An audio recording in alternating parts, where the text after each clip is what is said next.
Natália Zucala, que foi uma indicação do Lucas. Quando a gente pensou em fazer o Café Literário, a gente tem um grupo de leitura que se criou a partir da oficina de escrita criativa do Sesc Dramaturgia. E aí, a partir dessa turma, eu fiz o convite para a gente ter esse clube de leitura, para ter esse movimento frequente.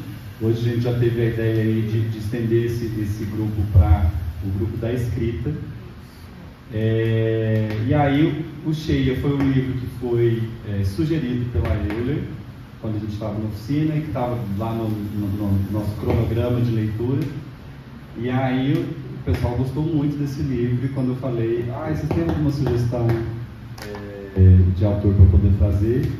Natália Zucala, isso aqui, tarará. Eu já fui lá no Instagram, chamei ela lá, bem doido, e ela deu atenção logo de cara. Eu falei assim, gente, então é para ser, né? Um prazer receber aqui, e a conversa vai seguir de uma maneira muito tranquila, conduzida aqui por Lucas Siqueira. Ari. Então, bem-vinda, gente, bem-vindos, bem-vindas todas. Eu sou a Beth Siqueira, para quem não me conhece. Sou formada em letras, também sou trabalhei teatro. Não convidou a gente para mediar essa conversa, né? Me senti muito honrado, por meio do mundo do Cheia. A gente leu aí uma coisa de leitura, né? Então é isso, Lucas, fez a câmera. Olá, eu sou o Lucas, conhecido como Macabeia também. Os Macabeias são a parte da escrita. Sou livreiro, sou formado em História, Filosofia, e gosto muito de literatura. Então, agradeço o nome pela oportunidade que ficou bem ansioso vantagens. Então, assim, uma coisa a gente estar aí. Tipo assim, estou lá para acompanhar a Natália, e a outra coisa estar aqui, tipo assim, junto ao lado dela e tal. É Deus, que eu vou fazer.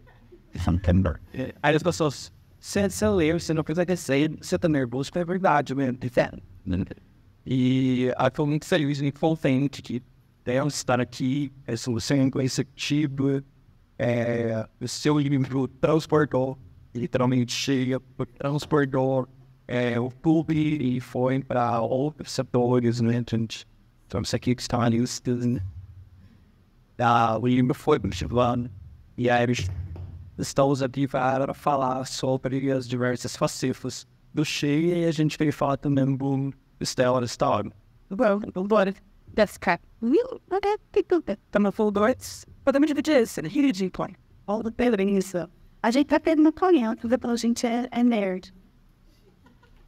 A gente é chique, senão a gente tem isso. Nós estamos aqui com a Natália, né? Escritora, também é dramaturga, né? É legal. Você, Natália, como uma escritora, você lê muito bom. Acho que eu leio menos do que eu gostaria. Acho que essa é a resposta padrão, né? A gente sempre lê menos do que gostaria e muito menos nos últimos anos. Acho que é geral a noção de que a gente tem lido menos. Mas, certamente, eu gosto muito de ler. Acho que eu gosto mais, talvez eu gosto mais de ler do que escrever, entendeu? E eu acho que isso é importante. É importante gostar de ler antes, de toda forma. Junto, durante e depois de escrever. Mas acho que ler sempre foi, para mim, uma companhia. Meu namorado não me deixa mentir, que eu não sei se é de casa sem livro. Você pegar as pessoas que tu... Imagina que você esteja assim também, você vai de casa sem livro. Você não colocar na bolsa o livro. Então, essa é a resposta por nós. Já sabemos, quando você escreve, tem algum livro, você pesquisa, tipo, você tem ideia de escrever o livro, ou sim, você pesquisou algum livro, você foi buscar referências, para o Cheia, teve alguma referência que você foi buscar? Vamos visitando esse microfone. Olha, eu gosto de falar, viu? Do jeito que eu gosto de falar. Então é possível que eu fale bastante, já que todo mundo faz, vocês me interrompem aqui, pelo amor de Deus. E esse é um tema que eu gosto muito de pensar. Então, eu não desenvolvi um método do tipo li um livro que me deu um método de como escrever, como pesquisar, e eu segui esse método. Mas eu fui desenvolvendo formas que eu entendi que me ajudavam a escrever e pesquisar é uma delas. Agora, a pesquisa, o tipo de pesquisa é muito diferente de livro para livro. Então, eu tenho 3 livros. O primeiro, do qual eu falo um pouco, porque é o livro mais jovem, de contos, o Todo Mundo Quer Ver o Morto. Depois, escrito mais, como muitos primeiros livros são, que você vai escrevendo uma escola, também tem um livro de contos. Esses contos que eu escrevi desses vítimas, voluntários todos aqui, vão publicar, foi isso que aconteceu. E aí sim, não tem um método de pesquisa claro. Mas tanto no Sheila quanto no Stella, teve uma pesquisa muito mais consciente de me aos bens para o poder ser. Eles vieram. Sejam bem-vindos. O Sheila e o Stella tiveram métodos de pesquisa diferentes. Então, eu gosto muito de estudar. Eu sou professora também. Essa é a minha profissão. Trabalho como docente há mais de 10 anos. Trabalho como professor de 7º ano de língua portuguesa. Então, eu gosto muito de estudar. Eu adoro estudar. Eu estudo psicanálise há alguns anos. Então, pesquisar, para mim, é aquela fase da escrita que é muito gostosa, porque eu estou estudando para poder escrever.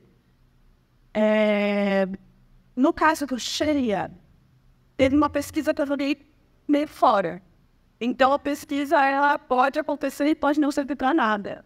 Por isso que o private estudar é importante, porque você pode dizer, vai sair, mas talvez não seja que eu pesquise. Então, uma pesquisa que eu nunca calmei. Olha que engraçado, por falar pela primeira vez. A Amanda, que é a personagem principal, ela era fotógrafa, numa primeira versão do livro. Em algum momento, numa oficina da André Del Fuego, eu descobri que ela não era. E eu joguei fora, 50 páginas do livro. E coisas de fotografia apareciam. E a maior pesquisa que eu fiz pro livro foi sobre fotografia. Então eu li o Barthes, o Câmara Clara. Aqui sabe? Acho que é Câmara Clara. Eu ia a Susan Sontag sobre fotografia. Eu fui lendo sobre fotografia. E aí eu li, e não usei. Porque, claro, tem uma cena no livro que ficou, pra quem vê o que é uma cena com fotografia, mas não era fotógrafo. E ela decidiu pra mim, na hora que eu conversei com a André, eu entendi que ela não era, falei, André, ela não é, a André falou, ela não é.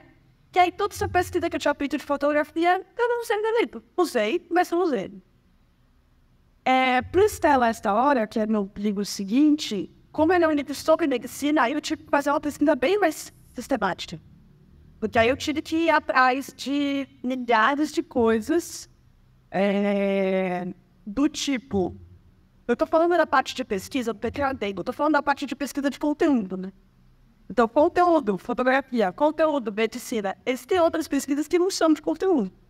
Mas da parte da pesquisa de conteúdo que é importante, no Stella eu fiz 2 entrevistas com médicos, então eu fui lá falar com o médico. Oi, tudo bem, seu médico? Você pode me falar as portas?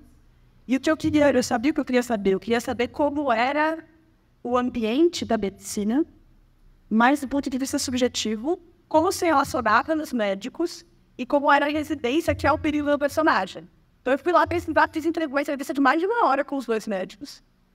E eu tive que estudar um tanto como se faziam cirurgias, que o personagem opera outras pessoas.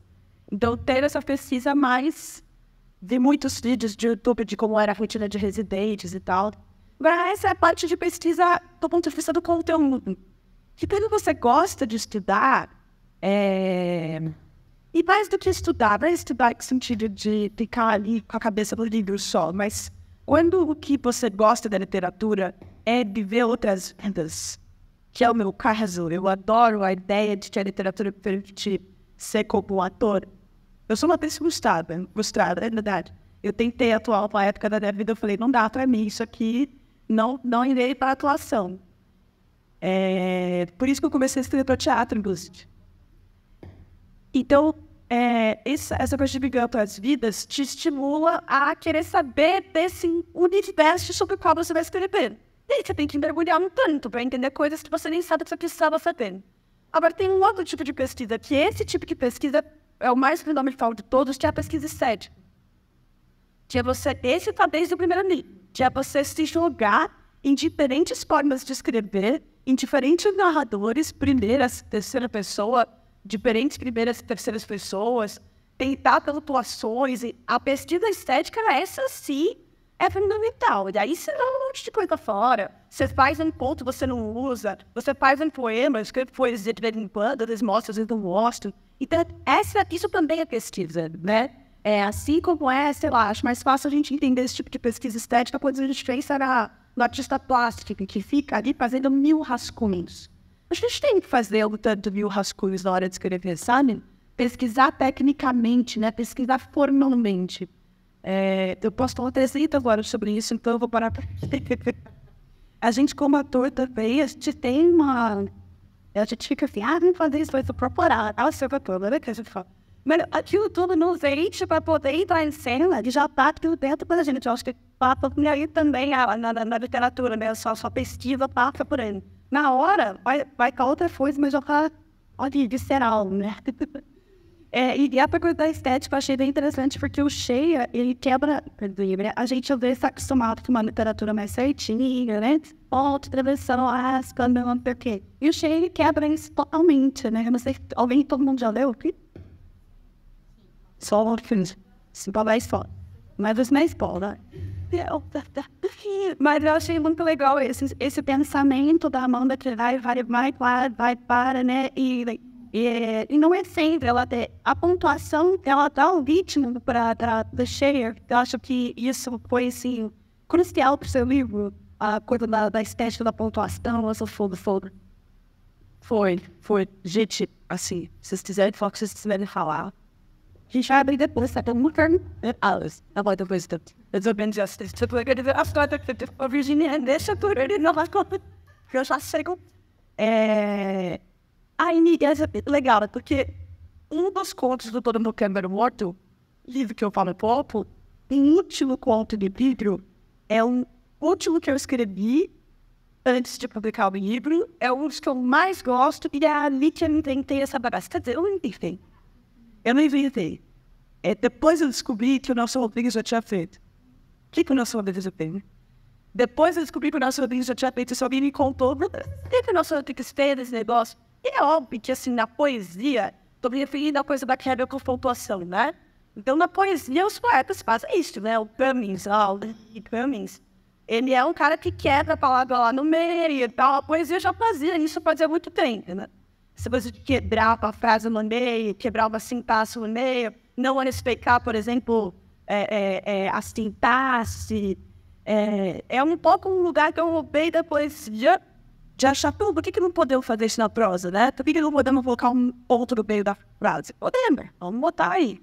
Mas foi um negócio que eu, na minha genealogia, não no mundo, mas na minha genealogia própria, no meu processo de escrita, inventei para mim mesma, quando eu estava escrevendo um conto que tinha um ritmo que eu queria entregar. E eu nem sei se deu certo, mas era um conto desses de uma personagem, é o último conto do livro, e que a personagem ela é uma mulher gorda e ela descobre que o ex-namorado está com uma mulher magra.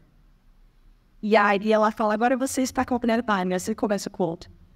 Agora você está com uma mulher magra. Daí ela começa naquele raciocínio, um tanto raiva, um tanto inveja, um tanto ódio, e daqui a pouco ela começa a imaginar como é que eles...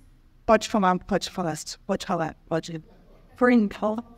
Ela começa a imaginar como é que eles namoram, vamos ser meros críticos, sobre eles namoram, como eles transam, ela começa a imaginar e daqui a pouco ela começa a se sentir atraída, e no final do ponto, desculpa o farto, mas é ela descobrindo que ela está atraída por essa outra mulher aí, essa mulher magra, de que ela também tem muita raiva, porque ela é magra e a Nata é magra. E eu queria empregar um ritmo para que fosse ficando claro e ritmos diferentes, para que fosse também ficando claro a mudança no que está acontecendo no fluxo de consciência ali da personagem. Então foi de uma necessidade de ritmo, de achar que os leitores poderiam entrar no ritmo que eu estava empregando, Então, essas pontuações, elas têm a ver com uma confusão que eu quero causar na sintaxe, claro, mas elas também têm a ver com a sugestão de leitura em voz alta. Quer dizer, uma sugestão de qual seria o ritmo do pensamento da Amanda. Que se interrompe, que faz... E aí continua. E tem uma coisa bem...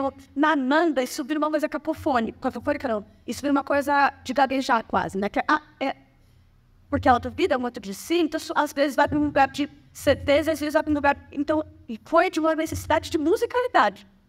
Musicalidade do pensamento. Que estava na pesquisa desse conto. Então, a pesquisa desse conto me fez falar, putz, isso que é legal. E aí, quando eu comecei a escrever a Amanda não existiria se não fosse esse jeito de escrever. Eu acho que a Amanda surge da técnica. Isso que é louco. Eu acho que a Amanda veio porque veio a técnica primeiro. Não porque veio o conteúdo. Porque, porra, eu posso escrever assim, então? Então, peraí, que personagem que fala assim? Que personagem que pensa assim? Quem é a pessoa que se interrompe tanto? Quem é a pessoa que faz... Eu quero essa personagem, aí a personagem foi surgindo do ritmo da fala. Então a pesquisa é interessante nesse lugar. E aí combinou mais com a Amanda do que combinaram com a personagem do conto. E aí no Estela essa hora, que é o outro, aí eu uso isso bem pouco. Porque não tem a ver. Eu uso isso pouco nos momentos em que a Estela se bagunça. A consistência dela bagunça, ela se bagunça e aí ela vai para a pontuação, mas a Estela é uma pessoa muito controladora, então ela fala dela. Isso. Personagem, eu ia ter perguntado da narração, né? A gente também começa com o narrador na primeira pessoa, vai para outra pessoa.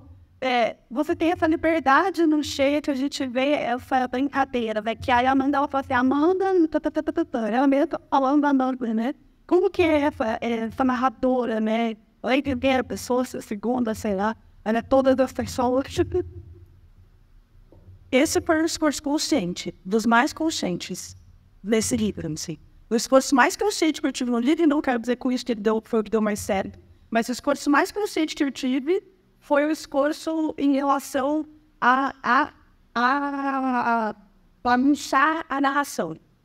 Então, o livro vai passando cada vez mais, ele tem uma narração de uma terceira pessoa meio adolescente, mas que você não entende, meio esquisita ali, e ele vai passando cada vez mais até a terceira parte ser completamente em primeira pessoa.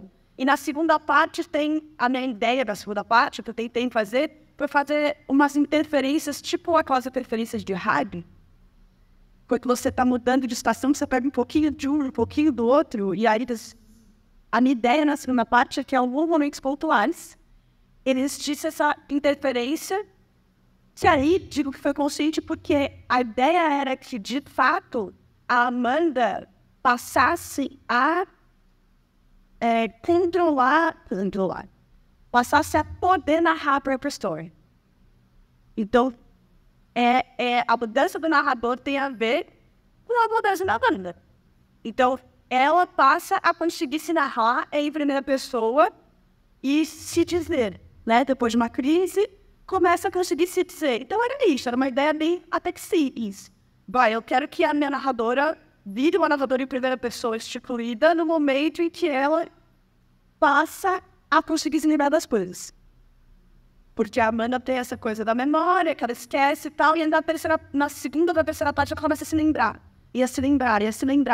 E quando ela começasse a se lembrar, eu queria que ela começasse a se narrar também ao mesmo tempo. Aí foi consciente, ela falou, bom, isso eu quero fazer. Porque isso tem coisa de noção, né, que você vai fazer, você sabe muito bem o que você vai fazer. Eu penso que vai. Então, antes de entrar no cheio, eu quero te fazer duas perguntas. Se você se lembra quando surgiu a Northern Escritora, e se para você escrever um ato político, já que você explora em muita mulher e questões que só uma mulher saberia o que ela faz em sociedade. E você explora isso de várias formas, né? Acho que a segunda é mais fácil de responder, por incrível que pareça. Para mim, não tem dúvida de que sim, escrever o ato político. Ser mulher e escrever, ainda bem, tem sido um pouco mais fácil. Mas não é. Continua não sendo. As pessoas ainda se espantam muito com o fato de que, por exemplo, eu estou publicando uma editora grande agora. Ser mulher, ser professora, né? E que as pessoas têm uma coisa no professor que é muito impressionante, né? A gente, infelizmente, tem uma visão do professorado, da docência, como uma opção menor. É muito louco isso. Dá aula porque quem ensina... Mas é acreditado? Quem sabe faz, quem não sabe ensina. Já ouvi isso. Então, ser mulher, ser professora e escrever, quando você diz para um amigo, você quer meu livro? Você quer comprar meu livro? Vai na livraria Casila. Olha, bem lá. Na Amazon tem meu livro. A pessoa fala, nossa, não sabia. Aí você fala, cara, assim, o que você não espera para mim como eu vou escrever? Isso eu sou mulher branca. Se eu fosse mulher preta, aí não ia imaginar o mesmo. Né? Isso que eu sou de São Paulo.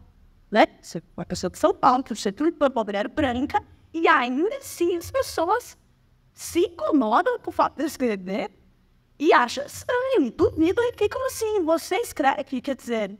Então, a gente tem muitas mulheres escrevendo hoje, a gente tem um mercado para a leitura de mulheres, o que não significa que as pessoas achem tudo bem uma mulher pegar uma microfone e falar sobre literatura. Ainda mais se é uma mulher que não faz história de paisagem, uma mulher como eu que fala, que ri, que conversa, que acha legal, que... Cara, e aí eu entro na segunda pergunta. Então, para mim, escrever é um ato político, apesar de, claro, o Vargas Llosa, que é aquele escritor peruano, ser um cara que declarou agora apoio ao Milei, que é o momento argentino que está quase sendo eleito amanhã, que é a extrema-direita. Então, assim, escrever é um ato político é o que não significa que todos os escritores são de esquerda. Isso não é na verdade. E nem precisam ser. Mas que os escritores não queiram os escritores, escrever e publicar é, no Brasil, um ato político. Porque a gente não ganha dinheiro por isso. A gente vai numa coisa da raça, eventos, aulas, o SESC chamando, dá mais dinheiro do que publicar um livro. Então, assim, a gente faz, cada um faz por um motivo, mas publicar é uma afirmação. Publicar um livro é fazer uma afirmação de que eu existo enquanto escritor e quero ser livre, né? E que eu acho que o que eu escrevo vale minimamente a pena, minimamente, para que outras pessoas leiam. Senão eu não publico, certo? Se não, deixa lá. Mas se eu acho que minimamente do que eu faço tem relevância, eu vou lá e publico meu livro. E por relevância eu não quero dizer que você precisa ser um novo Guimarães Rosa. Só que minimamente você acha que eu fiz um bom trabalho. Você vai trabalhando, né, bicho? Você vai trabalhando. São muitas horas do meu dia que eu gasto, inclusive trabalhando como professora para poder escrever as férias. Então eu trabalho para trabalhar. Se eu achar que isso é político, ninguém tem nada para escrever. Quer dizer, eu te pago, eu trabalho para trabalhar, eu passo as férias trabalhando. Então assim, e aí a primeira pergunta que é quando eu descobri, faz plano curioso. Quando surge a nova Aí eu estou tentando. Ela ainda está surgindo. Esse é um tema difícil para mim, assim, difícil assim, nossa, assim, é um tema complexo, que tem a ver com o primeiro, tem a ver com ser mulher. Tem a ver com ter crescido e visto mulher, não ter visto mulheres escrevendo. Tem a ver com as mulheres que escreviam ter aquela onda meio Clarice Lispector, que é maravilhoso, interessantíssimo, lindo, mas que não tem nada comigo. Então, quando eu conheço a merda, eu pego aquilo na alimentação, porque cada que pra trás, que fala, eu falei, tá bom, eu posso, né? Então, tem escritor que sai com inclusive a minha foto, a minha orelha, escritor que sai com a foto da orelha sisudo, sério. Então, me descobrir como escritora, eu ainda estou fazendo isso. tem um outro momento, que é o momento que eu descobri depois da escrita. Então, para mim é muito claro que é mais importante para mim escrever do que ser escritor. Ser escritor é difícil, às vezes é chato, e às vezes eu não sustento. Às vezes eu não sustento. Mas escrever, sim. Escrever é outra história. Ser escritor é um processo bem complicado. Você tem que lidar com muita gente fazendo cara feia em vocês dessa mulher. E estamos muitas mulheres aqui. Então, a gente lida com muita gente espantada com o fato de que você escreve, de que você tem trabalho intelectual. E as mulheres fazem por isso em todo tipo de trabalho intelectual. Então, é difícil. E está ainda em curso. Por isso que eu só que eu me concentro na importância do ato de escrever. E dou uma desencanada um pouco, tento desencanar um pouco do que é fazer papel de escritor. Porque fazer papel de escritor é dentro do meu imaginário, dentro do imaginário de muitas pessoas, corresponde a um tipo de pessoas que eu nunca vou ser. Assim, não vou estudar, não vou atender, não vou corresponder, não vou fazer cara de conteúdo, eu vou rir alto, eu vou falar alto, eu venho teatro, eu dou aula, não vou corresponder. E é claro que, uma vez que existem mais escritores, o mercado literário vai entender, então acho que as pessoas estão querendo ver mulheres como eu, né, e mulheres de todos os tipos, aí eu espero que a ideia do que é um escritor vá se modificando. E não lembro se a gente já começa com a Amanda, né? A Amanda, ela já começa na primeira hora da gente, primeira fase, vai falar. Ela já chega esquecendo do marido. Ela chega no restaurante e ela tá assim, essa para qual? Mas tem certeza? Ela esquece. Esse esquecimento, né? Que permeia assim o livro, até estranho que achei comigo, pode. Esse esquecimento seria um apagamento involuntário como ferramenta de defesa do corpo, que quer. Ele já tá um termo igual da verdade. Só que tu fingindo que eu bola do cabelo. Então, acho que é muito. Aí eu vou contar uma outra coisa, das coisas que não são conscientes. Eu acho que a gente precisa guardar um espaço bastante significativo de consciência na escrita. Bastante significativo. Eu acho que a gente tem que controlar todo o processo, mas para mim isso é só depois. Então, cada um tem o seu jeito de escrever. Tem gente que planeja antes.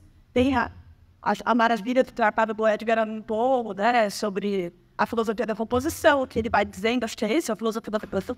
O Allan foi lá e contou como é que ele escreveu o Porto. E ele planejou, tintim por tintim, coisa.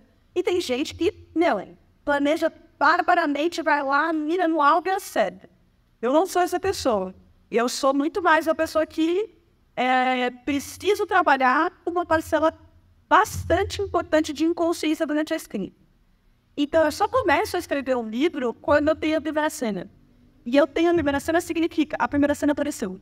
Tipo, o peito fechou a porta. A primeira cena tem que vir assim. Tem que parar. Opa, tem um menino. É assim. Eu posso me preparar, eu posso tirar, eu posso estudar, mas se não aparece essa primeira cena que me toma, e isso também é trabalho, né? Eu mudei de assunto, eu sei. Vou voltar. Eu gosto de falar sobre isso. Adoro a gente acreditar que eu preciso também, daí consciente. Isso também é trabalho. O trabalho inconsciente é trabalho. Bom, a gente sabe, o trabalho inconsciente é trabalho pra caramba, muito trabalho. E você precisa preparar o terreno artístico para que esse trabalho aconteça. Eu não sei se vocês já passaram por isso, por momentos em que você está escrevendo, que você tem várias ideias. Você está escrevendo um negócio, você tem ideia. Eu, esses dias, quase prestes a aplicar o Stella, passei por um processo de revisão muito intenso de revisão do Stella, comecei a escrever um outro livro em julho, o que veio de ideia de romance para mim de julho até aquilo, é uma atrás da outra, uma atrás da outra. Por quê? Porque eu virei um gênio? Não. Né? Porque a gente tem essa ideia de que a loucura e que essas ideias vão cair do céu na nossa cabeça, não vão. Mas você precisa preparar para que elas caem. E tem um pouco de abrir a porta para que as ideias apareçam. Na nossa vida, de forma geral, a gente não é capaz de fazer isso. Por que a gente não é capaz? Então a gente tem várias pontos. Sim, a gente tem que trabalhar de manhã, e aí, ainda assim, tanto de criatividade sobrevive. Quer dizer, a criatividade é uma necessidade humana das mais fortes, porque gente acorda às 6 da manhã, vai trabalhar, chega à noite em casa, faz o jantar, passa pro dia seguinte e ainda assim tem ideia. Cara, a necessidade de criar do homem e da mulher, mas eu digo assim, do ser humano é muito forte. Mas se a gente consegue preparar mentalmente o terreno, se a gente tem essa possibilidade de se abrir para as ideias aparecerem, elas vão aparecendo. Então, pô, tô a fim de escrever um livro, deixa eu começar a ler umas coisas. Esse é o primeiro jeito de você começar a ler umas coisas de literatura, de começar a ver peça, ver filme, ir à exposição. Isso já vai ligando o radar da inspiração. E o Cheia foi assim, tava lá eu e a primeira cena que apareceu. E aí a primeira cena apareceu e eu não interpretei. Não interpretei, porque se eu interpretasse isso aí que você falou, eu não escrevia. A primeira cena apareceu e eu falei, preciso escrever. E aí essa primeira cena deu o tom do resto do livro. É sobre isso. Então é sobre uma mulher que, no seu esquecimento, no seu lapso, tem ali um conteúdo que vai sendo aberto durante o livro. Tem algo que ela vai descobrindo sobre o casamento dela durante o livro e sobre ela mesma que tem a ver com a necessidade de esquecer aquele marido. Ou o contrário, com o fato de que ela estava esquecendo demais o que ele era para poder conseguir conviver com ele. Não estava encarando, né? Então, quer dizer, talvez o esquecimento do que ele era já estava lá. É outro esquecimento que ela precisasse operar. Então sempre muito bom.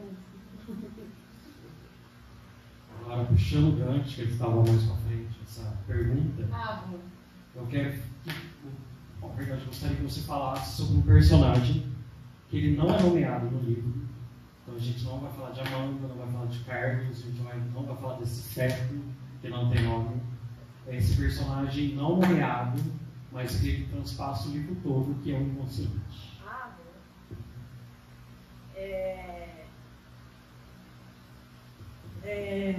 Bom, os lapsos, né? Os esquecimentos que a Amanda tem, eles são manifestações do consciente bom. Né? Então, depois eu fui descobrir que esse tipo de coisa que o Carlos faz com a Amanda tinha nome, mas eu descobri depois que eu publiquei o livro. Depois que eu publiquei, eu presto a publicar, que é o tal do gaslighting. Vocês sabem o que é isso? Eu não sabia o que era há pouco tempo, assim, na hora de publicar o livro eu descobri. Que é, dentre essas nomeações dos movimentos feministas pelo mundo, tem uma que chama gaslighting, que é essa tentativa, me corrijam, me ajudem com isso, mas essa tentativa de autoduvidar da mulher, normalmente é uma mulher, pode não ser, mas normalmente é uma mulher, conforme você vai duvidando, reafirmando as coisas que a pessoa faz errado.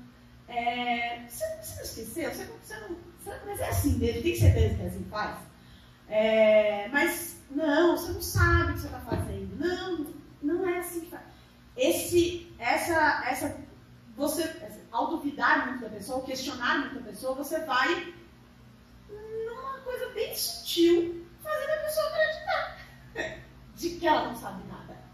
Fazendo a pessoa acreditar que isso é muito comum entre homens e mulheres, mas também pode acontecer em outros casos. A família, a gente vê às vezes, né? Pais que fazem, mães que fazem isso com os filhos e tal. É muito danoso e é muito silencioso. É difícil de perceber. E depois descobri que eu estou fazendo o caminho inverso. Um dos sintomas da pessoa que está numa situação de gaslighting é justamente, de fato, ficar a pessoa esquecida. E eu comecei a ficar esquecida na época da minha vida. Jesus. Uau, esquecida. Eu comecei a ficar desesperada que eu estava esquecendo as coisas. E eu estava numa relação esquisita. Uma pessoa muito legal e tal, mas que esse meu parceiro na época, tinha essa coisa de duvidar um pouco de mim. E logo que eu falei pra ele, foi bom. Eu falei, meu, você tá duvidando muito de mim. E aí ele foi melhorando. Mas eu fui percebendo na minha experiência que eu estava esquecendo mais coisas porque eu estava com muito medo de esquecer. Então, essa presença do esquecimento como uma manifestação inconsciente, foi uma manifestação do meu inconsciente, foi com ele que eu aprendi. Acho que a Amanda, em termos psicanalíticos até, não estou falando em termos políticos, em termos psicanalíticos, é uma personagem alienada do próprio desejo. Né? Quer dizer, é uma personagem que se alienou de si, que se não está em busca de entrar em contato com as coisas que ela tem, com o próprio desejo. E essa manifestação inconsciente no começo do livro vai abrindo portas para ela se escutar. Então, o que é o inconsciente se não isso? Que é o inconsciente aquele que fala independente da nossa vontade de dizer, né? Que é aquele que fala mesmo que a gente não o escute, né? Então é muito boa essa pergunta e eu preciso pensar mais. Eu acho que não vou conseguir responder completamente, mas acho que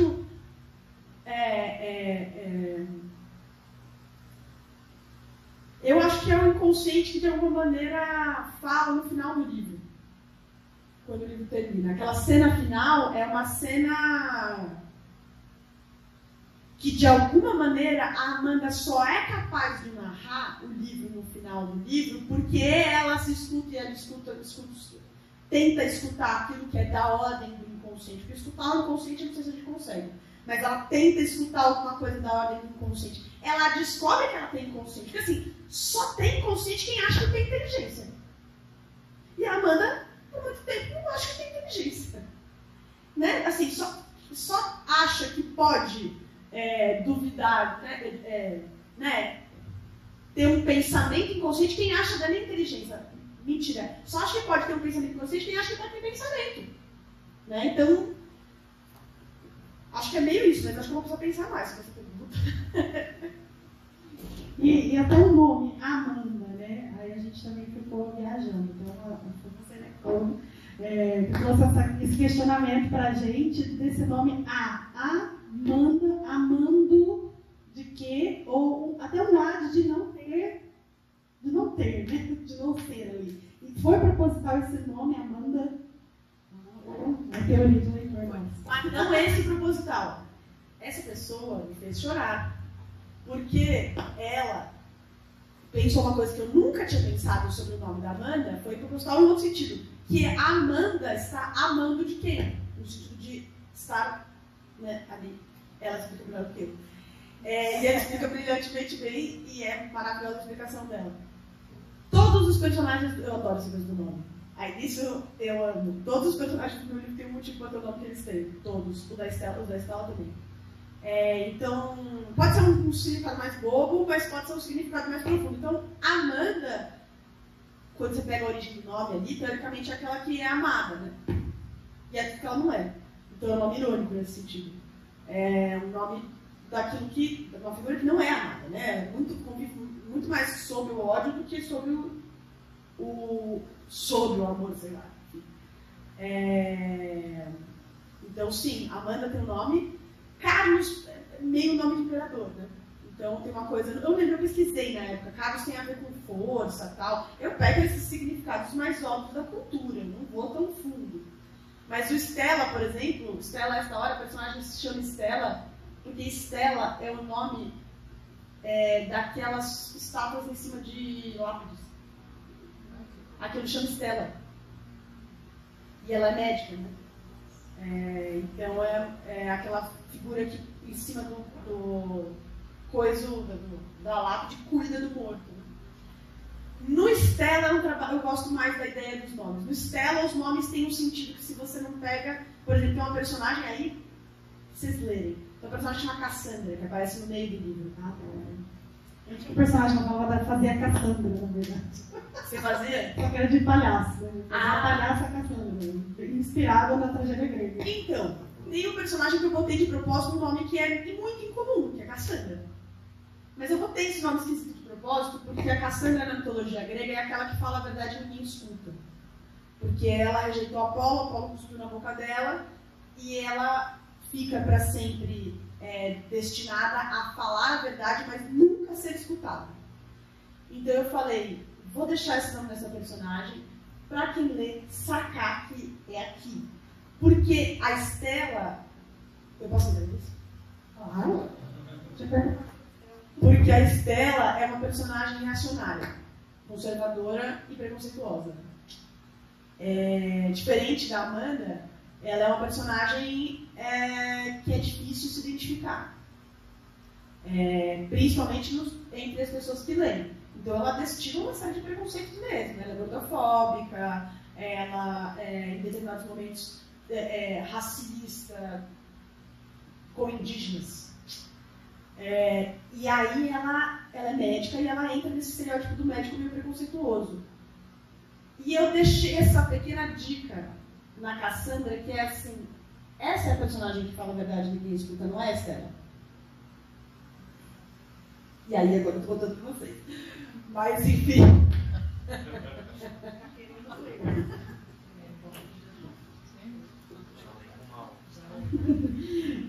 Até a gente perguntar, né? Fala um pouquinho sobre o Estela essa obra, né? Também saiu pela Todavia. Você acha que já foi uma evolução de ter uma editora maior publicando esse livro? E como que está sendo, né, a receptividade? É diferente do Cheia? A gente está falando mais do Cheia, é o Cheia, né? Mas a gente vai ler o Estela, com certeza, mas fala um pouquinho aí desse processo. Foi sem dúvida, assim, a Todavia é uma editora que tem uma capilaridade muito maior, então para mim tem sido uma experiência completamente diferente como autora. Sei lá, o livro antes de sair já estava no site de todas das livrarias mais importantes.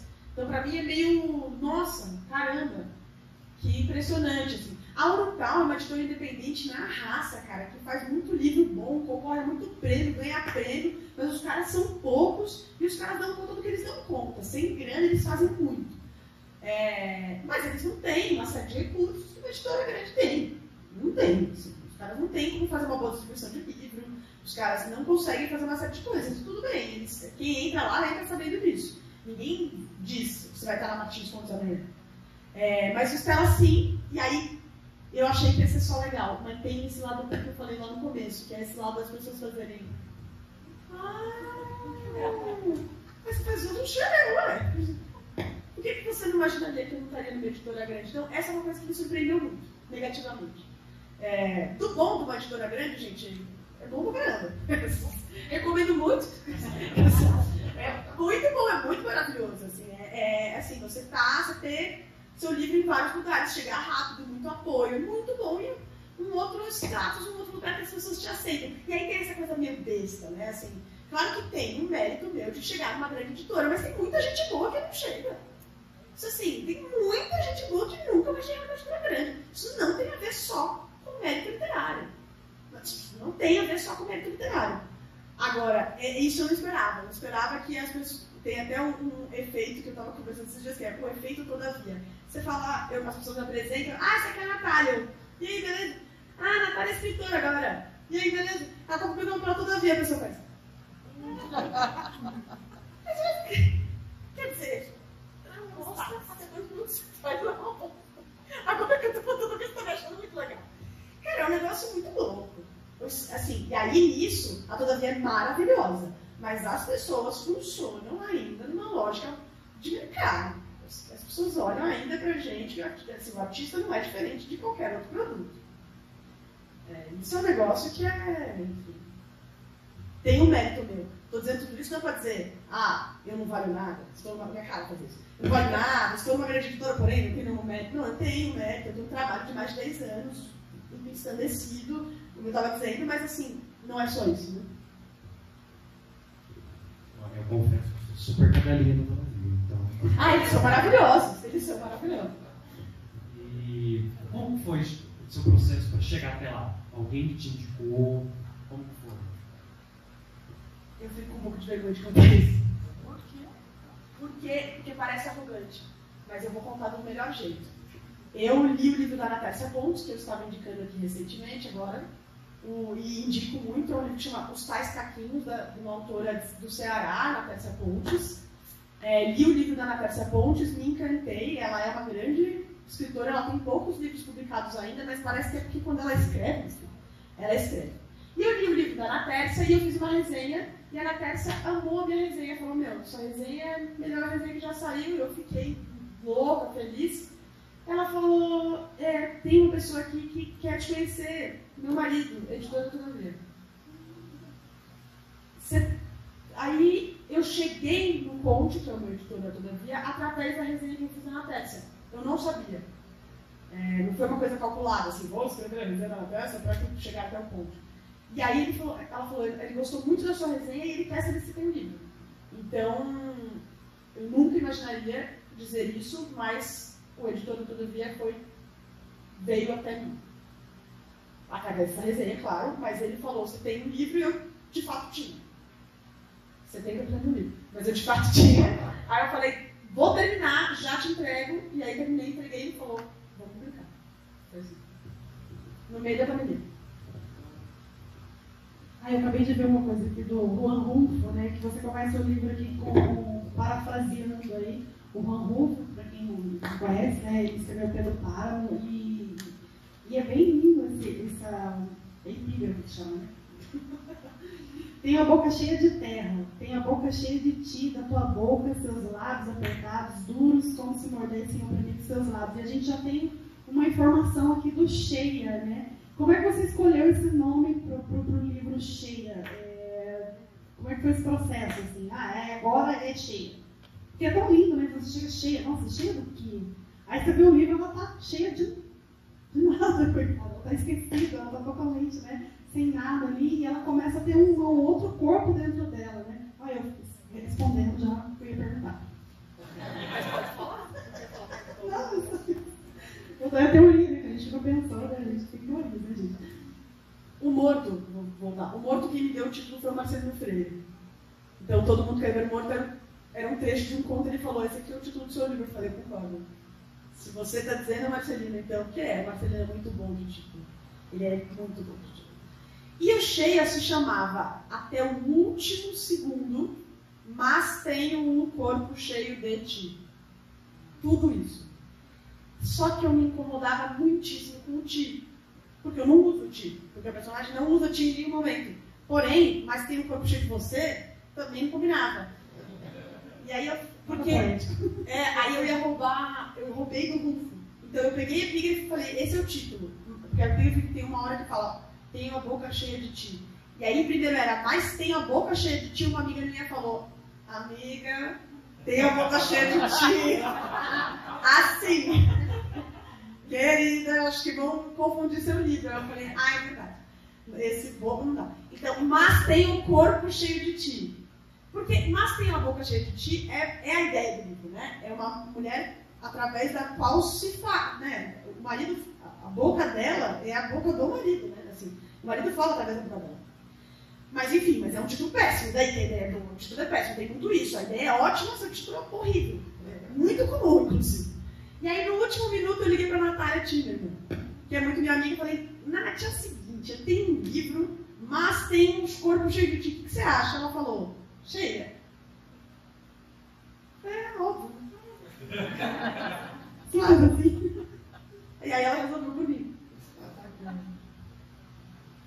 Eu não estou sabendo da hora, gente, o celular está gravando. Não sei se a gente está assistindo. 7h15. 7h17. Vamos fazer, você quer voltar mais uma pergunta?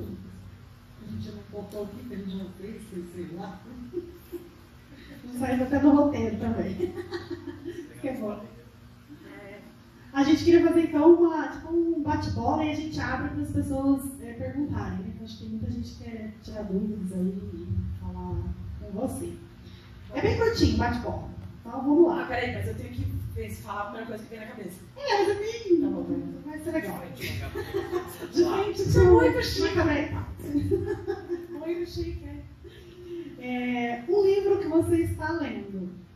Eu estou lendo Máscaras, Peles Negras, Máscaras Brancas do Franz Fanon. Nesse momento, comecei hoje. Um livro que mudou a sua vida. O Alienista, do Machado de Assis, do Conto. Um livro que você dá de presente. Os Tais Caquinhos e O Amor dos Homens Avulsos, do Vitor Arinha. Um livro que você não conseguiu terminar. Com muita dor no coração, ainda não consegui terminar Moby Dick. Esse é um dos que eu lembro. Um tratado sobre baleias. realmente difícil. Quem é Natália Zucala por ela mesma? Um bocão que ri bem grande, assim. Adoro. Também. Quem quer perguntar, gente? Spoiler alert. Que eu queria falar para vocês dois, que eu escrevi um tanto no Instagram, eu queria falar para vocês e para vocês que leiam no livro, assim. Disse no post e, assim, é uma das convicções mais certas que eu tenho na minha vida. Assim, uma convicção, tenho poucas, essa é uma. É o quanto é maravilhoso ler junto. Eu acredito mais no ler junto do que eu acredito só na literatura. Nossa, assim, eu acho ler junto. E eu não quero dizer eu e você dividindo um livro. Quero dizer, a gente lê e a gente conversa sobre. E aí tem a ver com isso, quer dizer, a literatura é entendida muito como uma arte da solidão. E tem o tanto que é. Né? Eu comecei a gostar de ler e pensar em escrever porque eu ficava um tanto sozinha. Tem a ver com ficar sozinha, tem a ver com querer ficar sozinha. Mas não só. Então,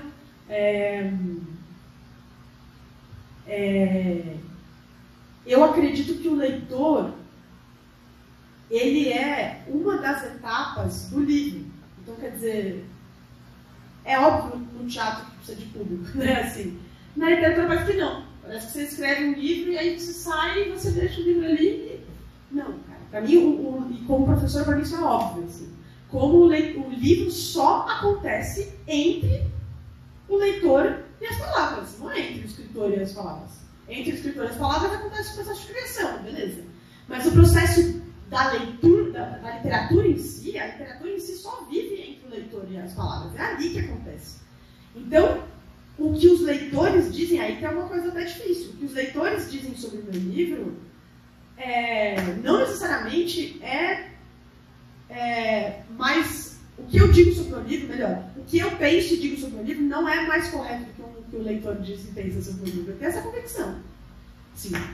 Né? Assim, de autores conservadores escreverem livros que são disruptivos. Você fala, cara, como é que o cara escreveu um livro e pensa aquilo que ele pensa? Né?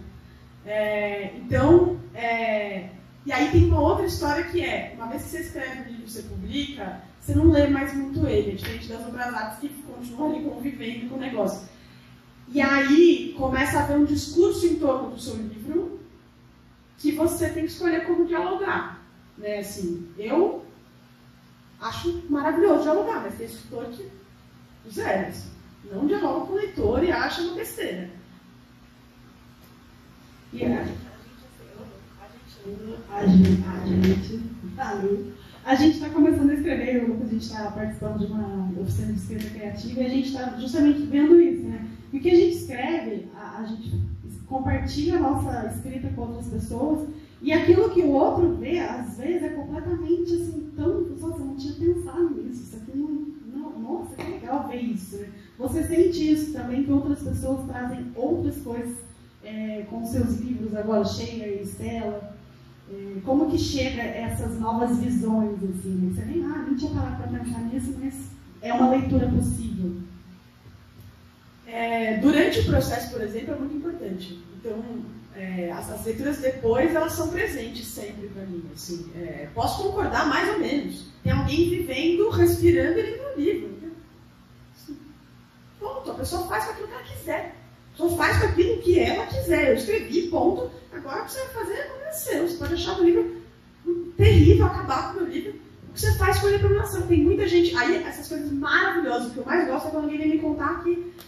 levei para análise. Para mim é o melhor elogio. Assim, levei para análise, fiquei amando. Aí eu adoro. Eu confesso que essa eu amo. Mas é claro que tem vezes que as pessoas falam coisas que eu não concordo também. E aí, aquilo foi importante para uma pessoa. Eu posso até dizer, se ela quiser ouvir, que eu não concordo. Mas, infelizmente, a gente não tem uma tradição muito grande de ouvir coisas ruins sobre o próprio livro. E eu acho isso ruim, sabia? Eu queria ouvir mais quem leu e não gostou, porque eu sei que tem gente que leu e não gostou. Claro que eu sei. Alguém leu e não gostou. Mas nenhuma pessoa que não gostou veio falar comigo. Sou louca pra pessoa que não gostou me falar comigo, juro por Deus. Mas Por tem quê? uns que é bom pra ser outro. É, Tem os conscientes, né? Que é outra categoria. Né? Mas uma pessoa que traz algo assim interessante é legal de ouvir. Né?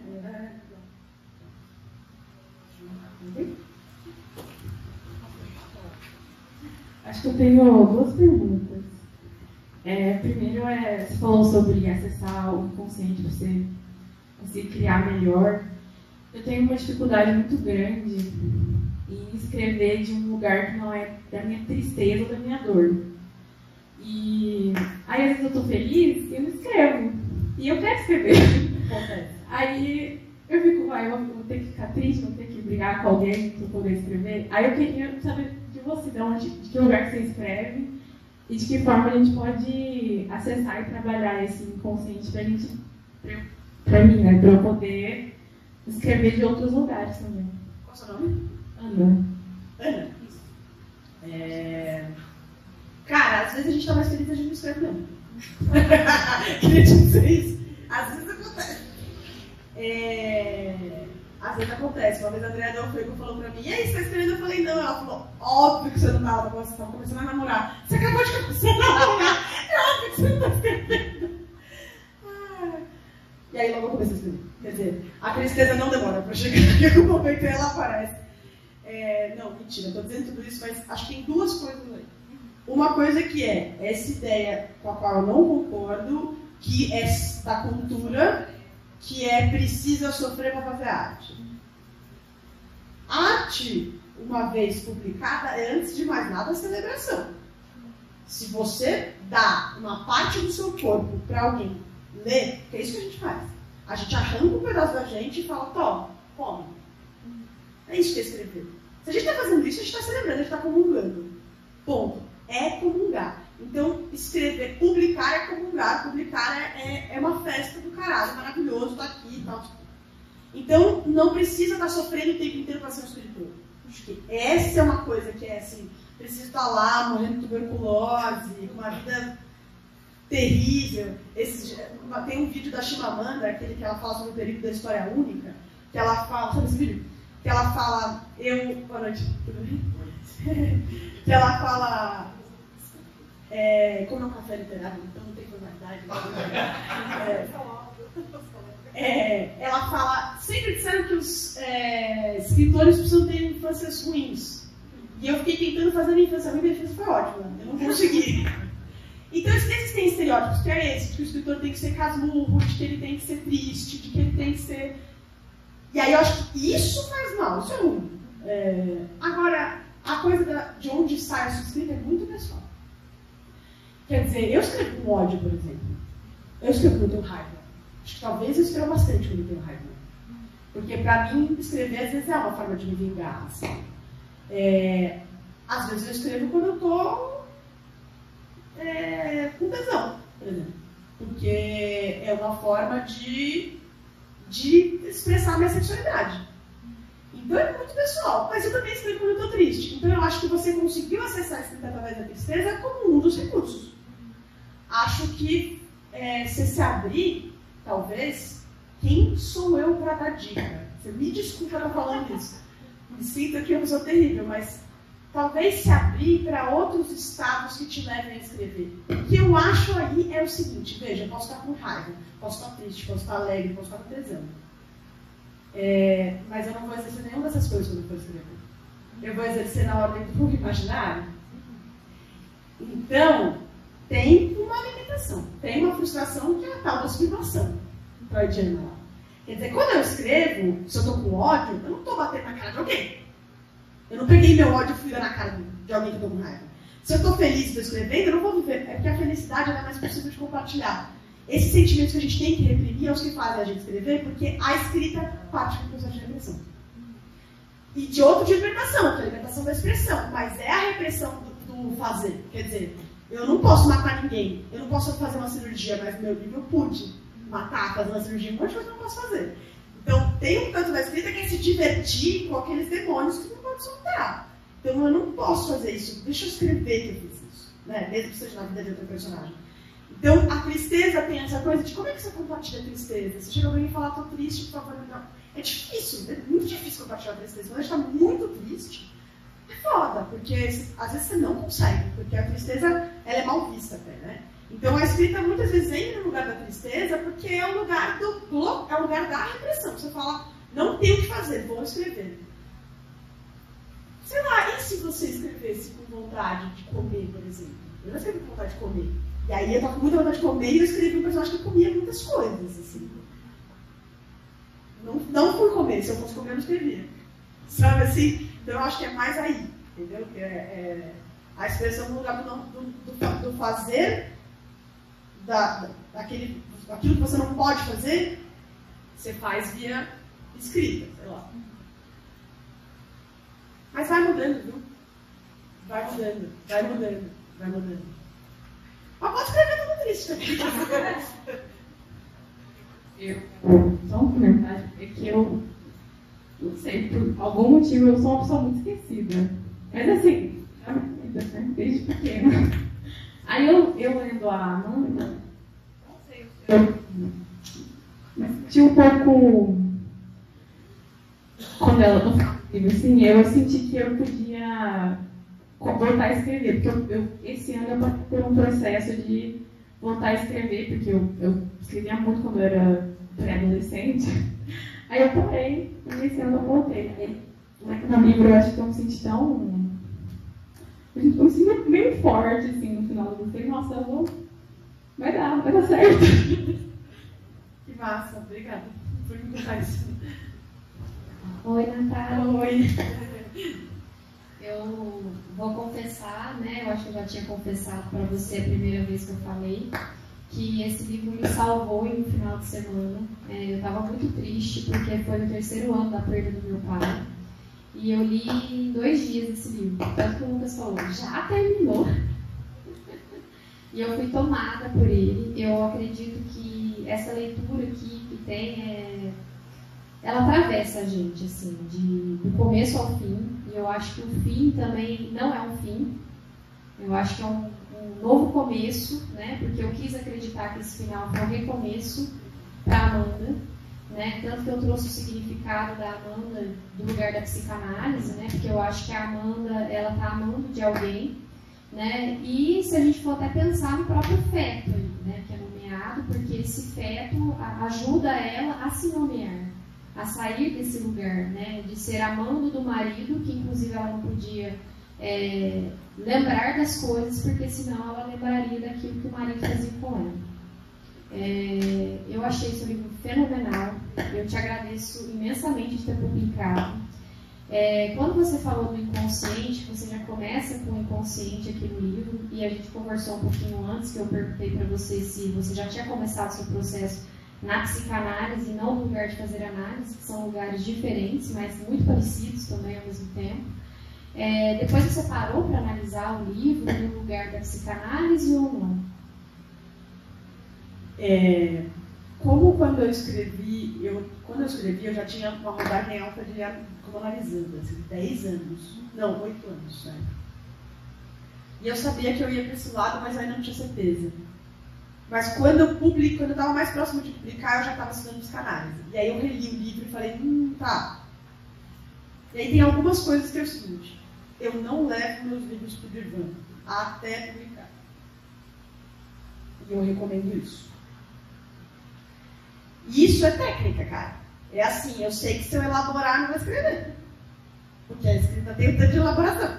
Ou eu vou escrever outro livro. Tudo bem, então eu vou escrever esse, vou escrever outro. Se você, né? Se você quer fazer isso, você faça, né? Assim. Mas eu não levo meus livros até na hora próxima de publicar. Então, Estela, por exemplo, só entrou na minha análise agora. Porque eu estava publicando ele, eu falei, deixa eu te contar, tem um livro, vou publicar, a lista de... Ela sabia que eu estava escrevendo um livro, mas eu não falava nada. E meio que eu acho bom não falar, como uma técnica, juro por Deus, porque assim, quando você, pra mim, e aí é muito pessoal, aí é de novo muito pessoal. Por que pra mim é uma técnica? Porque quando eu começo a escrever um livro, eu não sei muitas coisas. Muitas coisas. E eu tenho muitas perguntas, infinitas perguntas, sobre mim, sobre o mundo, sobre a personagem, sobre o tema, sobre um monte de coisa. Se eu começo, e eu acho que eu só termino o livro se eu tenho uma questão subjetiva forte em relação ao porquê eu estou escrevendo. E se eu resolvo essa questão subjetiva na análise, eu não sei se eu vou continuar escrevendo. Pode ser superstição? Pode ser superstição. Pode ser que não aconteça nada? Pode ser que não aconteça nada. Mas eu acho que se eu entender por que eu estou escrevendo, eu vou parar de escrever. Porque eu escrevo sem saber. Eu preciso escrever sem saber o que eu estou escrevendo. Eu preciso escrever sem saber o que eu estou escrevendo.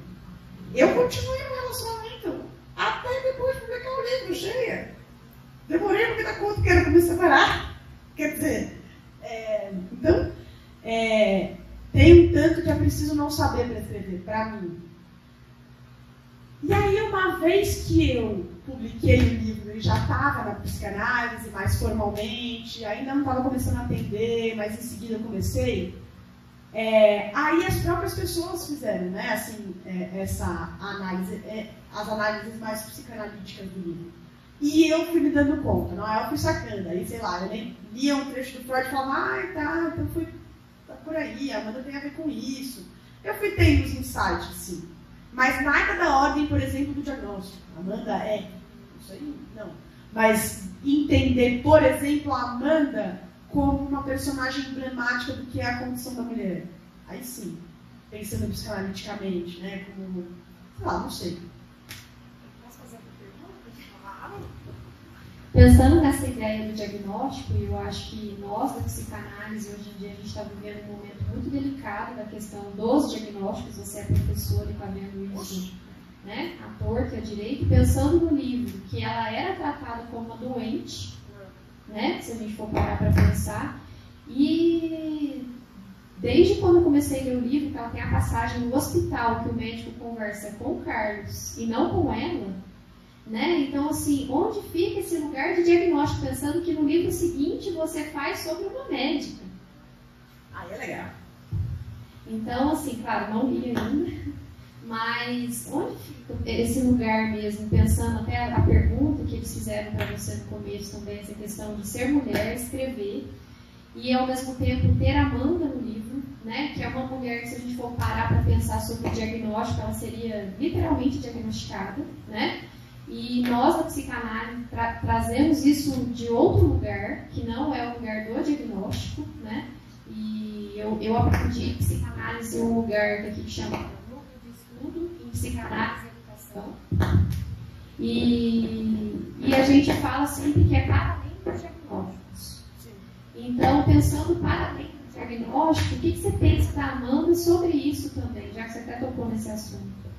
Vou tentar ser bem breve com essa. O diagnóstico ele virou uma hashtag. Né? Assim, o diagnóstico é uma hashtag. Hashtag TDAH, hashtag isso aqui. No meio da conversa eu falei o quanto eu entendia que psicanaliticamente a Amanda era uma personagem que estava numa alienação em relação ao próprio desejo. O diagnóstico pode favorecer isso. É muito simples, é isso. Se o diagnóstico te afasta, te justifica porque você faz as escolhas que você faz, se mete nas situações que você se mete, você faz o que você faz porque você é histérica, você é obsessiva, até os diagnósticos mais psicanalíticos, mas os não psicanalíticos, sei lá, você tem TDAH porque você tem transtorno opositor, isso pode resultar numa desimplicação. Então a Amanda com o diagnóstico terminaria no segunda página, recebeu o diagnóstico e acabou ali. E o mesmo vale, às vezes, para, por exemplo, a coisa do gaslighting é um diagnóstico. Às vezes às vezes as nomenclaturas feministas nos ajudam muito. Eu entendi que sou vítima de violência. Isso é fundamental você se sentir e saber que você é vítima de violência. Eu fui vítima de gaslighting, eu fui vítima disso e daquilo. Isso é fundamental. Agora, por que você se meteu nessa? Às vezes não. Quer dizer, às vezes você é vítima de uma violência que você não tem nada a ver com ela. Mas às vezes tem algo que por que você não conseguiu sair antes, por que foi difícil. Não é que é culpa da pessoa, não é de culpa que a gente está falando, mas de implicação. Então, a Amanda é um personagem que está numa situação de violência da qual ela tem muita dificuldade de se dar conta que é violência. E que ela não consegue sair. E que talvez talvez o diagnóstico pudesse ajudá-la, talvez não. Porque o que ela faz ali no processo de desalienação é de ir se dando conta de que ela é vítima de violência e Ela nem consegue falar tantas palavras, ela não consegue falar tantas palavras. Mas entendendo inconscientemente, ela não fala. Mas inconscientemente se dando conta de que o que acontece com ela é violência. E... então peraí, eu posso sair. Porque se você acha que você é só uma vítima, apenas e somente uma vítima, você não levanta e sai. E ela deixa as fotos explícitas. Você não levanta e sai. Se você é só uma vítima, você não levanta e sai. A gente é muito mais que isso. Muito mais do que vítima de um diagnóstico. Muito mais do que vítima de uma violência. A gente precisa ser mais do que isso. É isso.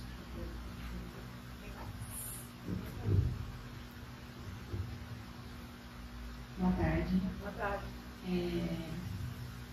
Essa leitura foi me recomendada pela Fabiana. E quando ela traz essa palavra de atravessar, eu sinto que é um livro que atravessa, me atravessou, né? Tanto que eu estava pensando agora, segundos antes de falar, me atravessou tanto que quando eu fui contar para elas, né, a minha sensação do livro, eu falei para elas, até um certo momento eu não estava entendendo do que é que o livro se tratava. E aí, quando ela tem a primeira experiência de ser olhada como mulher, e que aquilo vira alguma coisa nela, aí o antes caiu a ficha, assim, tá, então agora tem uma... Então me provocou essa sensação, não foi uma leitura distante no sentido de estou lendo uma história, o que está acontecendo com a personagem, não, uma leitura que atravessa, isso é muito gostoso, assim, encontrar esse tipo de leitura é muito bom. E é isso, assim, gostei muito, fico muito feliz de você estar aqui. Obrigada, fico feliz que você esteja aqui falando isso. Eu escrevi uma coisinha que eu publiquei no Instagram e você repostou e aí eu fiquei muito animada. Qual o seu nome? Isabela. Só que eu publiquei pelo meu Composições em Primavera. Sim, muito legal. Eu vi, você escreveu, né? Sim, você escreveu um poema bonito. Foi um poema, né? Sim. Eu adorei. E é isso, assim, para mim a escrita, eu não sou escritora, mas eu escrevo como uma forma de expressão, como você disse aqui. Sim. E poder, é recente esse aprendizado de poder compartilhar, e o quanto é gostoso a gente compartilhar, porque a gente se desnuda compartilhando o que a gente está escrevendo. Isso dá um certo receio, mas ao mesmo tempo é muito bom. Então, que bom estar aqui e ouvir tudo isso de você, da sua escrita. Obrigada. Não, eu agradeço você falar isso. Tudo bem? Levando em consideração que a gente trocou muito, né? A indicação veio primeiro do Lucas, e aí ele trouxe isso de uma maneira com muita propriedade. E assim, tem uma parte, que é a parte que ela mija na cama, né? E eu senti aquela cena, como a Isa está falando, intensamente, de sentir o cheiro, de sentir um incômodo, de pensar nela não ter intimidade, eu interpretei dessa maneira, de ficar incomodada ali com o fato de ter feito xixi na cama e o jeito que ela se sentiu. Eu achei essa cena muito forte, tanto é que eu marquei, assim, eu falei assim, não tenho o que marcar, eu vou ter que colocar um marcador aqui, porque essa página inteira me atravessou. Então, eu acho que é uma leitura que você não consegue se distanciar. É uma leitura que atravessa e que traz um monte de reflexões. Eu escrevi um poema também que deixei. Depois, se você quiser mandar. Tá, é porque eu escrevi um poema depois que eu e a Laila conversamos sobre o livro, então tem muito da Laila no poema também. E aí eu falei assim, como que eu vou compartilhar uma coisa que foi uma composição em dupla, né? Vocês nasceram juntos. Sim, mas é isso. Essa é uma das cenas que eu mais gosto. Eu gosto mais de escatologia, assim. Acho legal. Na literatura, tá, gente? Na literatura eu acho muito legal. É o lugar que você pode fazer essas coisas. Assim. Então eu curti muito escrever essa cena. Ela é meio aterrorizante pra mim quando eu escrevi. Ela tem uma coisa meio de terror para mim quando eu estava escrevendo. Mas eu gosto muito. Gosto. É esquisito falar que eu gosto muito de uma cena do próprio livro, né? Mas é uma das cenas que eu mais gosto. Quer um trechinho do clichê ou alguma coisa? Vocês que mandam. Posso ler? Mas posso perguntar de uma coisa de colocar o livro? Oi, Andréia. Depois não esquece de entrar no grupo. Tá, vou entrar no grupo. Gente, eu não sabia que ela era ela e perguntei se ela já estava no grupo. Aí eu não sou ninguém. Não, eu não sou ninguém. E depois que os meninos falaram, não, mas é ela que é escritora. Eu falei para ela entrar no nosso grupinho de escrita. E o melhor foi que ela disse que vai entrar. Eu achei máximo o livro e está aqui agora falando com vocês, porque eu fui lendo o livro e a coisa da pontuação foi mesmo, gente, ela para, assim, como é que eu interpreto isso, né? E fui andando no livro, né? E fui reparando que duas coisas me chamaram a atenção. Essa coisa da pontuação, que ela foi mudando, aí isso me chamou mais atenção, porque, então tá mudando por causa que, né? E a gente vai elaborando junto, né? E a coisa das duas pessoas falando, né? Não, vou pegar água pra isso. Das duas pessoas falando, né? Das duas, primeira pessoa, terceira pessoa. Aí tem uma frase aqui na 93 que ela fala: eu nem sei bem se é mesmo preciso contar para Carlos. Se por acaso morreu, é só falar. Se morrer, não vou contar. Saber é em si um acontecimento, não saber é não ser. Se ela tirar, será um segredo seu e eu vou gostar muito de nunca confessá-lo. E aí eu marquei assim: se ela tirar um segredo seu, eu vou.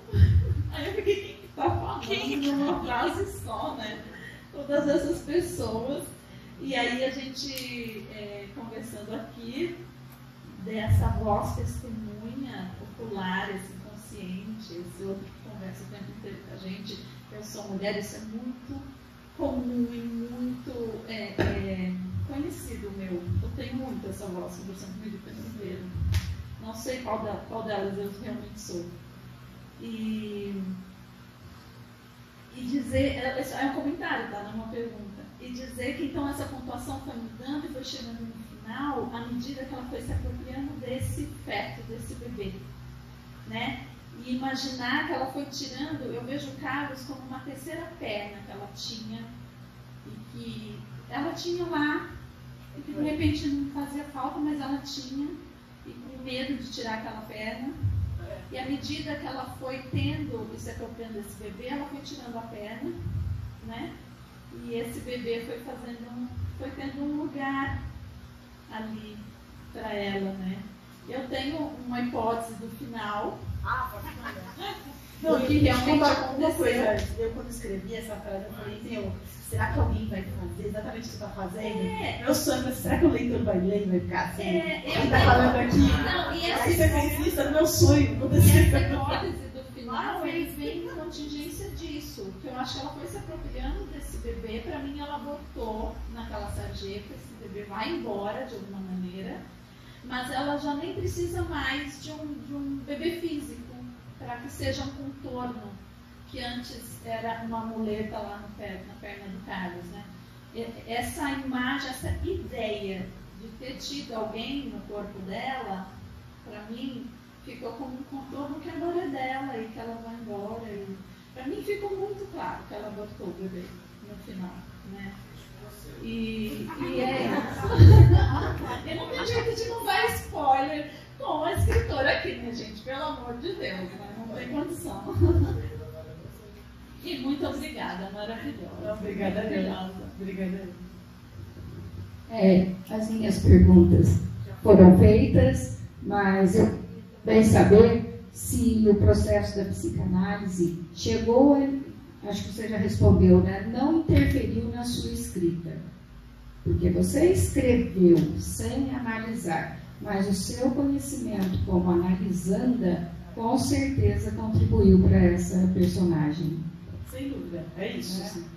Mas eu tento não pensar nisso quando escrevo. Ótimo, acho que é assim. Eu tento não pensar nisso, não pensar em nenhum conceito psicanalítico enquanto eu escrevo.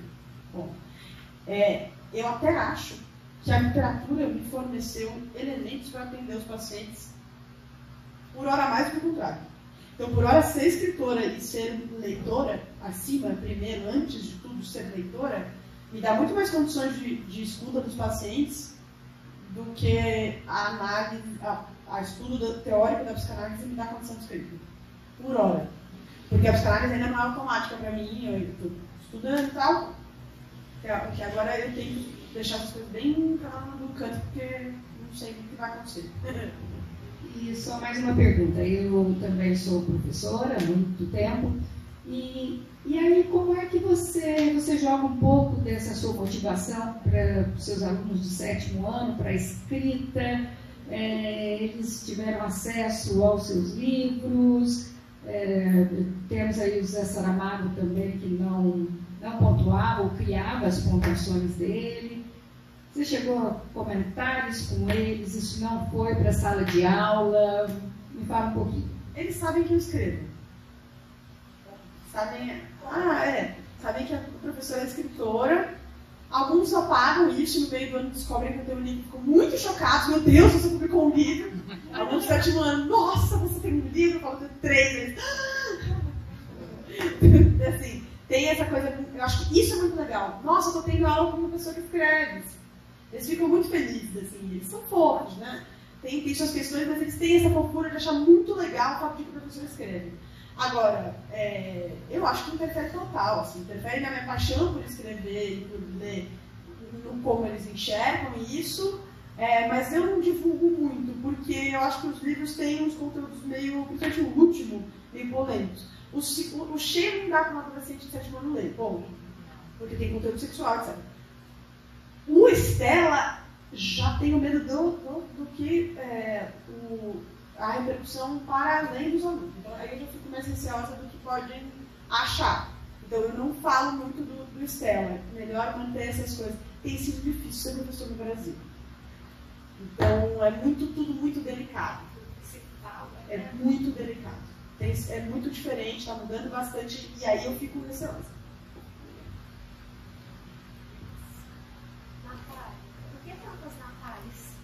Natália, pois é, não tenho a menor ideia. Mas tem muita. E na Todavia são 2 que trabalham lá. Acho que é geracional. Acho que é o nome da geração, assim.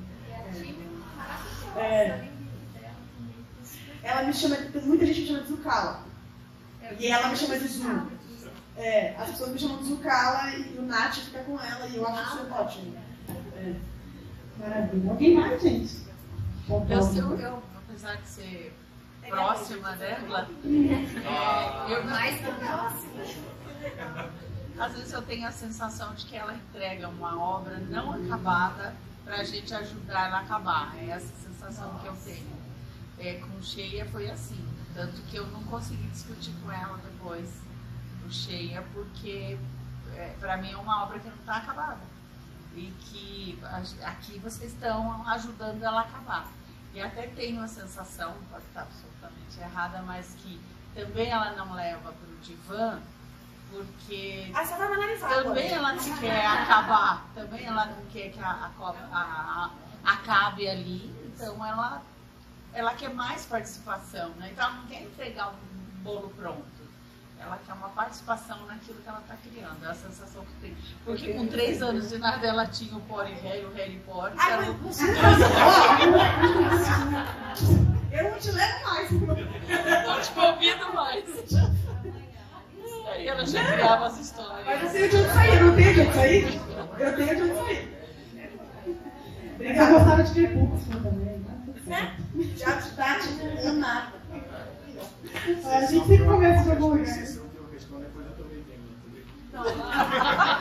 É a aula familiar. Legal, bacana. Muito bom, né, Quer um trechinho ou do Estela ou do Cheia? Cheia nós temos, todo mundo tem. O Estela a gente só vai ter. Fala algo.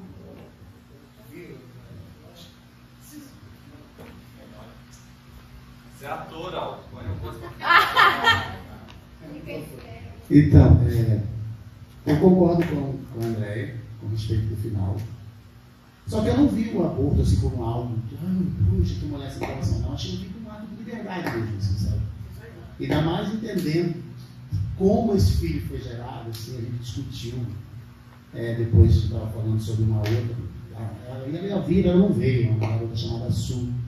E ela tinha um texto que ela ia fazer no grupo de teatro, que tinha mais ou menos isso, sabe? Que envolvia um estupro, uma violência sexual muito, muito forte, e dessa indisposição da mãe de querer ficar com essa criança. Poxa, caraca, e aí, né? Mas tem todo um sistema moralista aí que acha que a mulher jamais fazer isso. Mas assim, no começo do livro, quando a gente começa lendo o livro, a gente vê assim, poxa, quem é essa menina? Quem é a Amanda?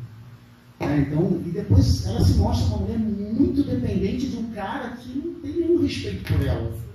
Inclusive, tem um texto aqui que até risquei, né, que ela disse, eu preciso precisar. Caraca, é forte, né? Assim, uma dependência muito... Só que ela vai percebendo a necessidade dela se libertar.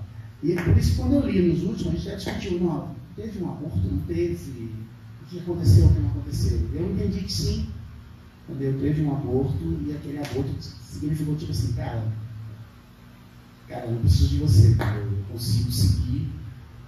Se eu fosse terminar, né, como a sua mãe falou, que a sua história está em aberto, e a gente escreve no final, eu terminaria desse jeito. Fazendo essa leitura, né, de uma mulher que passou por um período de um cativeiro emocional, mas que entendeu. Eu vou sair dessa jaula e tchau. E seguiu. A ideia é realmente ficar aberto.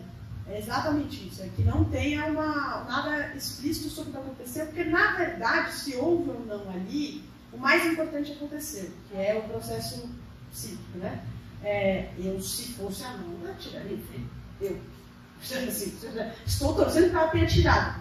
Mas, quando vocês falaram do inconsciente, o inconsciente ele se manifesta quando não é escutado no lugar da elaboração no corpo. Então, o final é o corpo manifestando ali. A Amanda, ela é alguém que vai, pelo menos assim que eu vejo, eu não sou soberana sobre o meu próprio livro, mas eu vejo que a Amanda vai ouvindo, através do inconsciente que se manifesta no corpo, no esquecimento do lápis, vai começando a se ouvir. E no final, pode também ser o corpo falando e expulsando aquele feto que não é para estar ali. Pode ser. Mas a ideia era essa, que deixasse aberto, porque o processo mais importante estava em outro lugar, né? Mas sim, se é um aborto, eu acho que é um aborto nesse lugar, assim, de um corpo que está expulsando mesmo. E você conseguiu, se a ideia era essa, você conseguiu, porque nós ficamos debatendo sobre isso, o que aconteceu, o que não aconteceu, tem várias teorias, ainda existem outras teorias. Gente! Estamos aí. Parabéns pela teoria. Obrigada. Você é simpatia também. Obrigada. Obrigada. Prazer.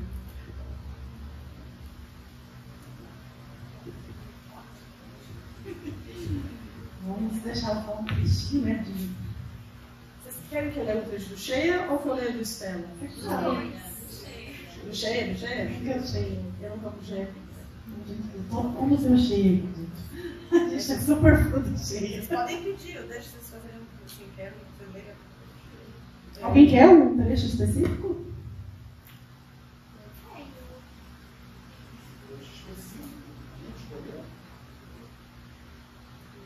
Sem muito spoiler.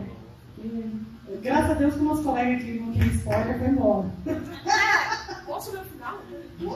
Vamos ler o final. Vamos já ver. Então vamos ler o final, que eu adoro. Porque, assim,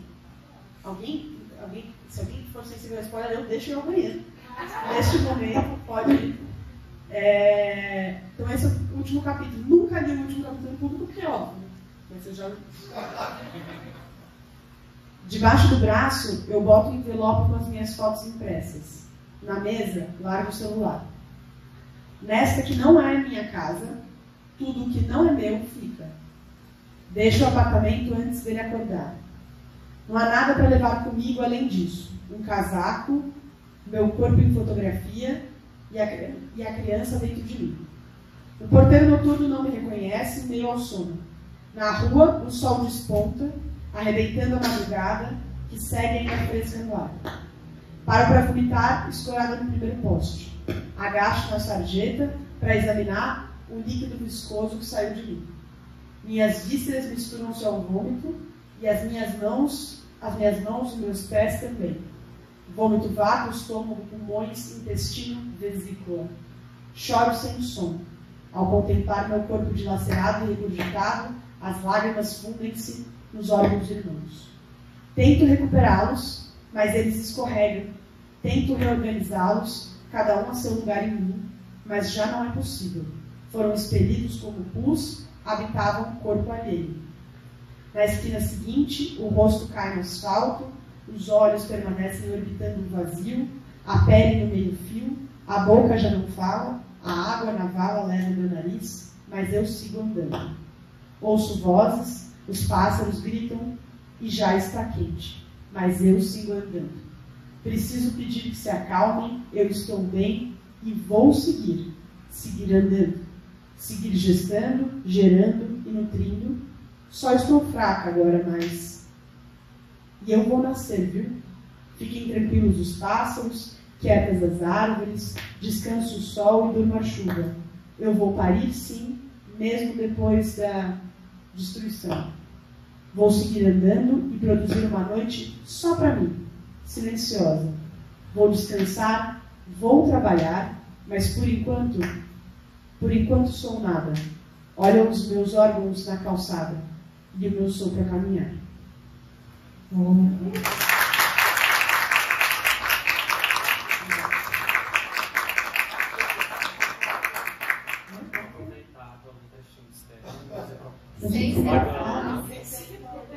Tendo lá na Livros, tá, gente? Compra o livro lá na Livros. Chegou, finalmente. Aí esse sem spoiler completamente. Esse sem spoiler. Vou no segundo capítulo, passei assim, tranquilinho. O atendente do refeitório pergunta para a cozinha se eles ainda estão mandando um prato executivo. É que a essa hora da matina, eu não sei se vai ter não. Aumento o volume da televisão enquanto espera a resposta. Encara meu jaleco, então a Estela médica, e mastiga um chiclete. Talvez não estejam fazendo executivo para o público comum do hospital, eu gostaria de dizer a ela. Acontece, no entanto, eu diria, que aos protagonistas se recomenda comer bem depois da função. Não digo, mas arruma o colarinho branco. Não se pode mais dizer a verdade. A cozinheira me observa pelo buraco por onde entrega as comidas para o salão. Devolvo seu olhar com um tchauzinho que ela ignora. Olha, dá para fazer massa se você quiser. Nhoque com molho vermelho não era o prato com o qual eu queria forrar meu estômago depois de uma laparotomia, mas aceito para agarrar a fome que não me visitava fazia tempo. A chapa fica reservada para outras coisas dessa hora, doutora. Dá para fazer aquele recheado com queijo? 10 minutos. Mais um desses diálogos e eu desisto de comer. Se não querem me dar carne, pelo menos deem leite. Atendo o telefone sem olhar o visor, porque só pode ser Helena, mas caio do cavalo ao escutar a voz de uma das minhas tias. Ela não espera eu terminar o primeiro suspiro antes de me perguntar se bebe da cegueira, porque o tio Carlos quer saber. Respondo sem me estender no assunto antes que ela resolva pedir emprego no hospital para minha prima. Desligo a chamada ao celular, e o celular, ela não vai ligar de novo. Senhora, o cheiro doce do molho barato me acorda. Me acorda? Não sei se eu dormi sentada ou só me distraí. Parece que se passaram uns 10 minutos destinados ao preparo, não me lembro. Se é que se passaram, foram 15, 20, 7? Talvez eu tenha pregado os olhos e elas me acordaram, não sei, esqueci. Previsão de tempo ensolarado na capital e as principais notícias dessa semana no principal noticiário das principais emissoras de televisão do país. Não quero assistir, mas deixo a vista pousar na tela para evitar a troca de olhares com colegas que passam e viram o rosto na minha direção. Penso ter escutado Estela, mas pode ser só um sono. A adrenalina da emergência desaba, derrubando com ela a minha atenção. A vista seca não se detém nas imagens do televisor. O rabo de olho enxerga a R2 Biscate, que ignora o enfermeiro pervertido, que manda uma piscadela asquerosa para a garçonete, que dá em cima de todos os médicos desse hospital, que tratam de pacientes que nascem, adoecem, morrem e fedem todos os dias. O globo ocular seco, evite piscar para não chamar o sono, não lubrificar demais os colchões feitos de pálpebras, não lubrificar demais. No sapato, uma mancha de molho de tomate, ou sangue. O importante é que esteja fresco. Peça um refrigerante.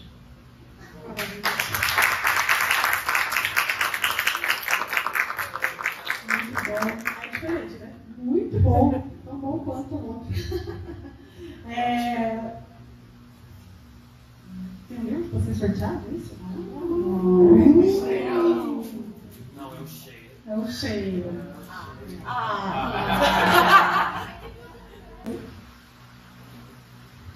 Mas eu queria agradecer mesmo, foi muito gostoso a gente estar aqui discutindo o livro e depois estar ao lado do autor do livro aqui, né? Você falando, dando suas impressões e a gente falando sobre o livro, conhecendo mais sobre o livro e sobre você.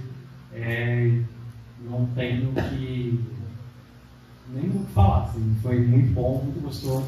Foi muito bom a abertura que você dá pra gente chegar, para acessar. E eu indico, eu levo a palavra da Natália Escola para todo mundo. E aí eu falo, gente, manda mensagem no Instagram, porque ela é maravilhosa, ela vai te responder, ela vai te entender. E é a parte boa de estar lendo autoras nacionais, contemporâneas. Então, assim, o recado que eu sempre deixo. Vamos apoiar os autores, as autoras nacionais que estão aí dando nome. Tipo assim, quem diria que Cheia, que foi lançado lá atrás, te traria aqui no Sesc. Que felicidade ver uma autora nacional contemporânea conseguindo alcançar coisas novas graças à sua escrita, graças à sua literatura, ao seu trabalho. Então é muito gratificante eu, como livreiro, ver todo esse processo, toda essa corrente que se formou, de várias outras pessoas lendo e repassando, essa propagação da literatura mesmo, que não tenho que... É isso. Não, eu que agradeço, gente. Muito obrigada por vocês vieram aqui pra mim. Isso aqui é maravilhoso. Maravilhoso. Muito obrigada. Acredito muito nisso aqui. Isso que a gente viveu de conversar e tal. Obrigada. Obrigada.